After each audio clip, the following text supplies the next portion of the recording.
Join me as I pick the brain of a local gun owner and we discuss the 3 basic things every gun owner should know and the 3 main reasons people shoot themselves.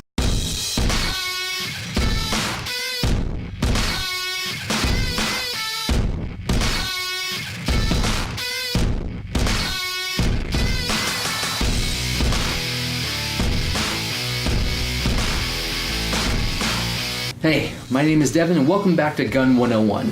In the last couple episodes, you've seen me head to, train at, and then come back and clean my weapon after firing at Ohio Armament, which is an indoor gun range in Northeast Ohio. In this video, I'm going to take you through the conversation that the owner, Grant, and I had about the 3 basic things every gun owner should know, the lost art of gun etiquette, and the 3 main reasons that people accidentally shoot themselves when they're handling their firearm incorrectly. We're going to start by having Grant explain his background a little bit so it gives him a little bit of credibility and you understand why you really should take his word seriously. We actually bought this facility from another gun dealer, and he built it just to set up for training, law enforcement use, things of that nature.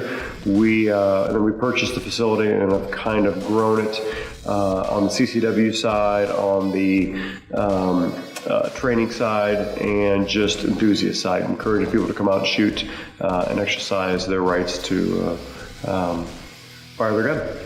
So Grant, like me, served in the military. So we spent a lot of time around firearms, around gun ranges, around gun etiquette. It's stuff that we got used to and learned. And the interesting thing for both of us, and the thing that probably is the reason that Grant and I clicked, is because when we left the military, that thirst, that hunger for more information, for a better proficiency, didn't go away.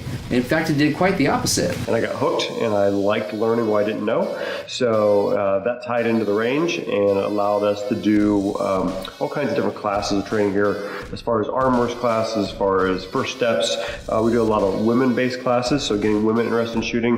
We also do a 22 league and a center fire league geared just for women to allow them to grow in their shooting ability.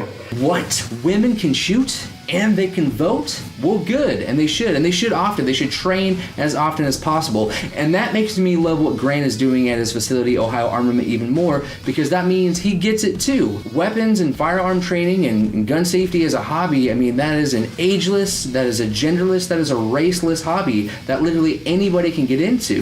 The gun range does not give a crap what you look like or where you came from. The center of that target does not care how much money you spent on your shoes, I promise. We are all equally worthless in the eyes of the gun range. And more than that, when it comes to firearm safety, that responsibility lasts on all of us, on you, on me, on everybody around that firearm. And the crazy thing is, there are only 3 things you've got to know. Especially if you're the owner or the gun's in your house, you need to know how to handle the gun, you need to know how to safely store the gun, and you need to know how to safely carry the gun. Only 3 things to remember sounds very reasonable to me. And for new shooters, in addition to those 3 things, it's also important to learn the basics of weapon handling and gun safety. The lost art of gun etiquette. So I think part of the issue is lack of knowledge. Gun handling, in my opinion, used to be taught way back from our grandfathers. So they were taught correct etiquette, if you will. Etiquette's not taught very much anymore. I don't see it taught in CCW classes. I don't see it taught even in level 1 pistol schools.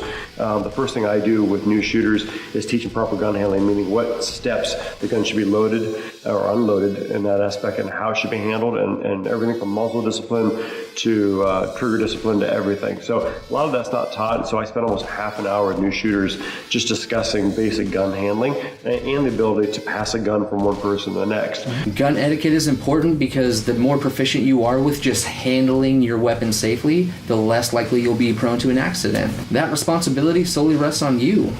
Yeah, there are a ton of range officers or friends or family members that are more proficient that are around, but at the end of the day, you take your firearm home. You unload it, you care for it, you clean it, and learning those basic fundamentals, that gun etiquette is really important.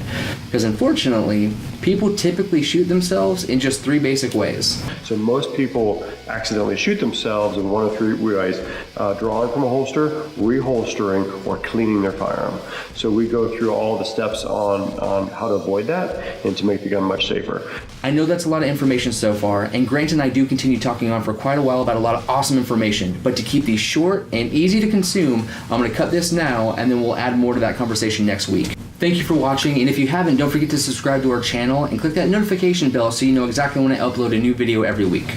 See you next Tuesday.